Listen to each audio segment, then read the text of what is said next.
The S&P 500 and the NASDAQ 100, as you look at what's happening here specifically with the SPY, we had our all-time high here, the red line. As you zoom in a little bit further, we can really get in on this action here on the day. And you can see that we clearly gap above, and we just really get that continuation all into today and going into power hour today. Really strong sight from overall buyers. Sellers try to wick you down, and ultimately the SPY continues to hold up in that price discovery range.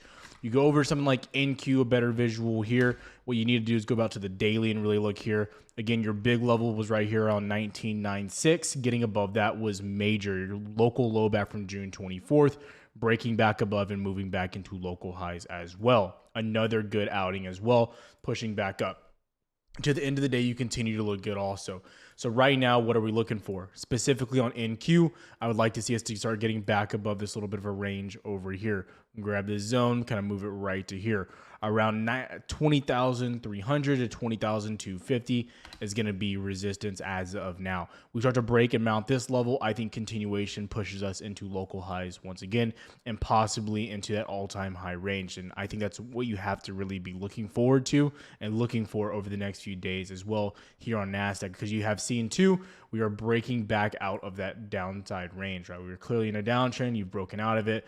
Higher lows established, lots of momentum and strength established here. The other area that we were watching was semiconductors, a big area here. You wanted to get back above 239, and you finally, like this, you did it. Like, this is what you wanted to see. So getting these holds on higher time frames are very important, and they do look like you're finally getting those holds that you've been really waiting for. So very important broad market of what we're looking at right now. Again, you take a step further though, we look at SPY, you're sitting in price discovery, and I don't think you're going to slow down just yet. Okay. I think overnight too was a very big viewpoint of how markets are really pricing this in. It's not just the American market, it's globally how they're looking at rate cuts and they're being established. Now, I will say there's two things right now that are discouraging that don't look good. Now, number one, we talked about this a little bit yesterday. Yields, and everyone's talking about yields that are still going up, right? You're bouncing on the 30-year, you're bouncing on the 10-year yield, for instance, right? The 10-year is what's really going to move like mortgage rates, for instance. And this bouncing, right, is very important because, again, if you look today at your fixed mortgage rates, your average mortgage rates that are really coming in here, what's happening there, right? You saw a little bit of a spike to the upside. So funny enough, you're seeing rates get cut and mortgage rates actually on the day more expensive than before.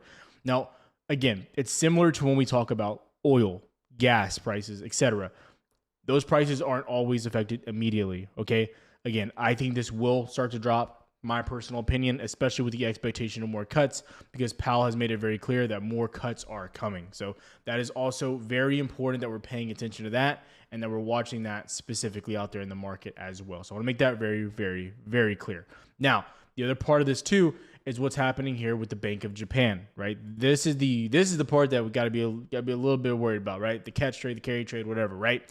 So Bank of Japan's been debating, the hot topic that no one's talked about is their next rate raise, right? When are they going to raise rates once again? And it's seeming like that's going to come closer to December, maybe November. But as of right now, it's not in the short term. So again, anyone that's afraid of that or that's the concern here, I don't think that's something that we have to be paying too much attention to. I'll be listening to the rhetoric out of Japan and that overall economy. But again, I don't think that's going to happen right now.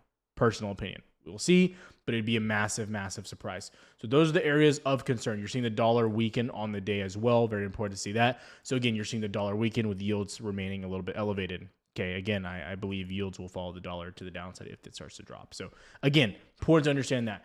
Dow also reaching all-time highs, obviously, here as well. Very impressive. So broad market. Now, a few things here, guys. If you're not following on Twitter, I recommend doing so you can get all the charts, all the updates throughout the day, everything like that we're looking at broad market. So make sure that you're able to take advantage of that in case you're not here or watching the daily videos. Because, again, I post stuff throughout the day there as well and take chart requests. So make sure you're following on there.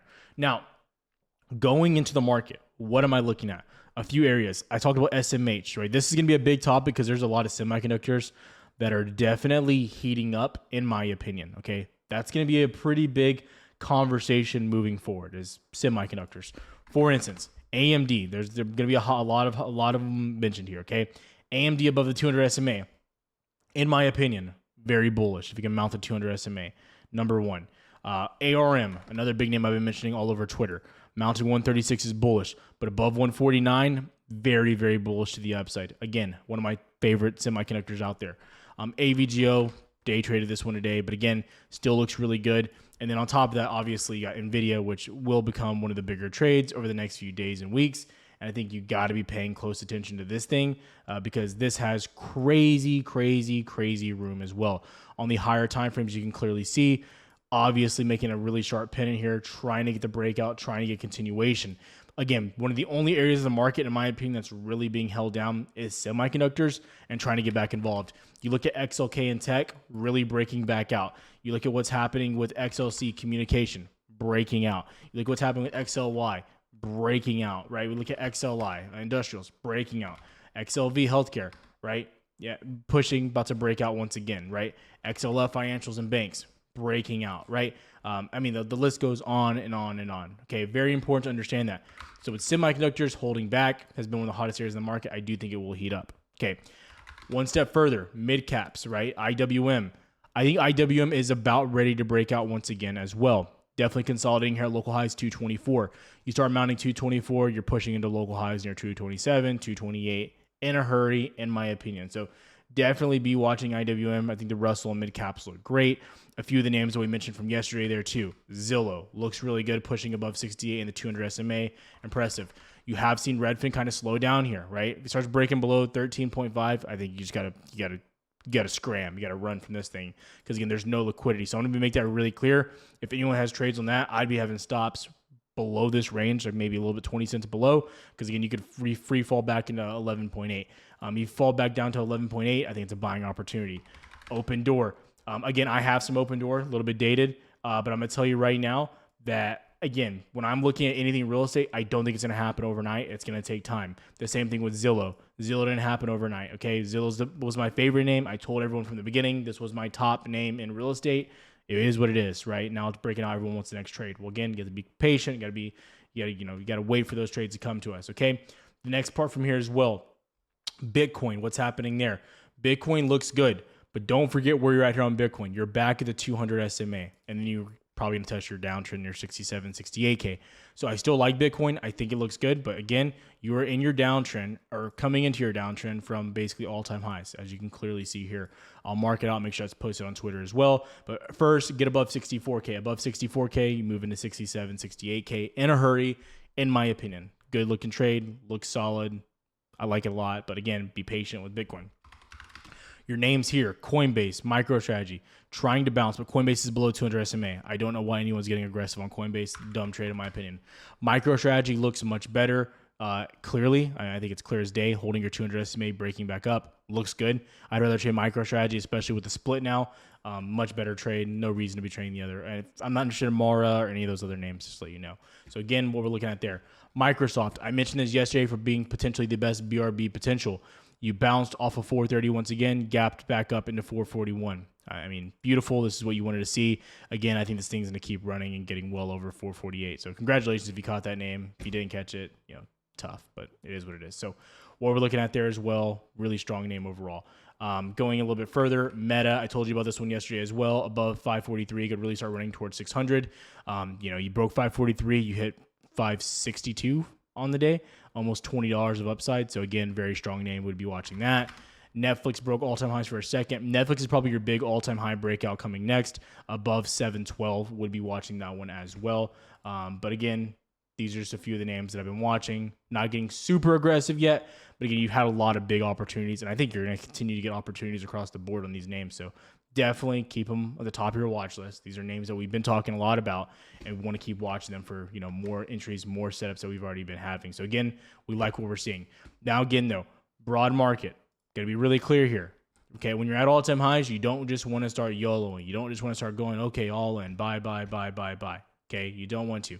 Now, NQ is not there yet, so you have to understand that. You're coming into your resistance as we speak. We might get there in the after hours. We'll see, okay? But above, 20,160, I think you look pretty good into around 20,250, give or take. So I would be watching, paying attention to that as well. SPY. All I'm really watching is for us to stay above 566 locally, which is around, right here, 565.2, 0.8, give or take, right? As long as we hold that, I'm happy and think we're very bullish. I think it's totally possible that we push up and we get a little bit of a retest back to the downside. I'll tell you that right now. It would not shock me to get a retest and I'm out. But all in all, I like where we're at. I like how we're moving. Still very bullish, broad-based in the market as well. Nothing has changed there for myself. Again, you've basically just grinded all day long on VWAP and the 90MA, getting a little bit of a pullback here into power hour. But again, not concerned overall. People were panicking yesterday. Oh, remember this little drop here? Oh, it's over, the end. But, it is what it is, right? Again, have a plan, know what you're looking at. Yesterday, we talked about it. If you broke below 559, trade the downside. Obviously, that didn't happen, guys. So again, have a plan, stay focused with what you're looking at here in the market, guys. I can only say that so many times, especially with what we're getting right now, because you're getting great opportunities. There's a lot of great setups. And again, I keep saying it. I pray to God that we get a dip. I'm optimistic. I wish we could get a dip. It would be the best thing for us overall in the market. And I think that it would be pretty awesome hindsight looking at the market as well, if that were to happen. If we did get a dip, I would be enthusiastic overall with everything.